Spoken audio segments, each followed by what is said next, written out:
उन्वान, खामोश मलिका और तन्हा बादशाह। एक वसी और ताकतवर सल्तनत पर बादशाह एल्दिन हुकूमत करता था, जिसमें अमन और खुशहाली का दौर था, मगर बादशाह का दिल बोझल था। इसकी मलिका लीडिया, जो अपनी बेमिसाल खूबसूरती और हिकमत के लिए मशहूर थी, एक दिन पुरस्रार तौर पर खामोश हो गई। वो अब बात नहीं करती थी, उसकी नजरें दूर थीं और उसकी एक बार की चमकदार मुस्कुराहट गायब हो चुकी थी। सल्तनत में अफवाहें तेजी से फैल गईं। कुछ लोगों ने सरगोशी की कि उसे किसी हसद करने वाले जादूगर ने जादू कर दिया है, कुछ का मानना था कि उसने बर्बादी की कोई पेशगोई देखी है और खामोशी का इंतखाब किया ताकि सल्तनत को अफरा-तफरी से बचा सके। लोग बदतरीन हालात से खौफजदा हो गए और कभी खुशहाल रहने वाली सल्तनत पर गैर यकीनी के बादल छा गए। बादशाह एल्दिन अपनी मलिका की खामोशी की वजह जानने के लिए बेचैन हो गया और उसने दूर दराज इलाकों में कासिद भेजे ताकि ताकतवर हकीमों, जादूगरों और शिफा देने वालों को तलाश किया जा सके। कोई भी मलिका की हालत की वजाहत न कर सका। बावजूद इस खामोशी के, बादशाह ने लीडिया से मोहब्बत करना नहीं छोड़ा।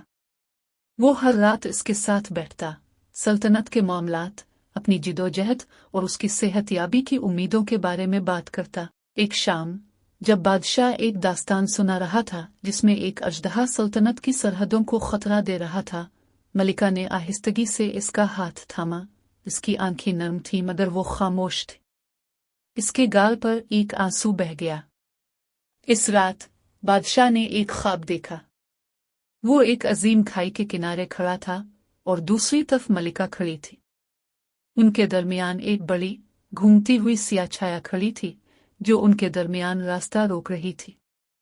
वो साए सरगोशी कर रहे थे कि सल्तनत की बर्बादी करीब है और एक अंधेरा अंदर ही अंदर महल की दीवारों में अलिफा बेरता जा रहा था। ये कोई बैरूनी दुश्मन नहीं था जो जमीन को खतरे में डाल रहा था, ये सल्तनत के अंदर ही से गद्दारी थी।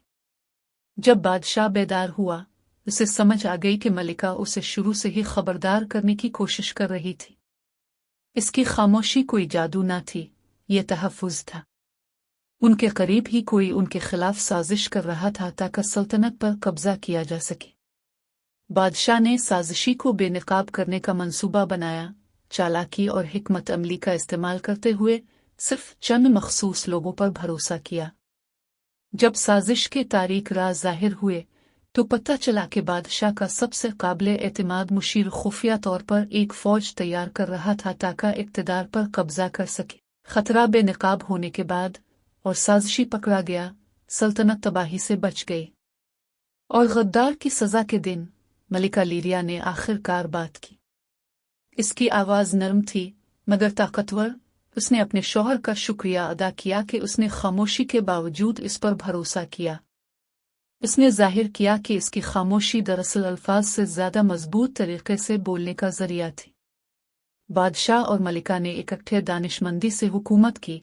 उनका रिश्ता नाकाबिल शिकस्त था। सल्तनत एक बार फिर खुशहाल हो गई और खामोश मलिका और तन्हा बादशाह की कहानी मोहब्बत, वफादारी और खामोश फहम की कुव्वत के तौर पर नस्ल दर नस्ल सुनाई जाने लगी।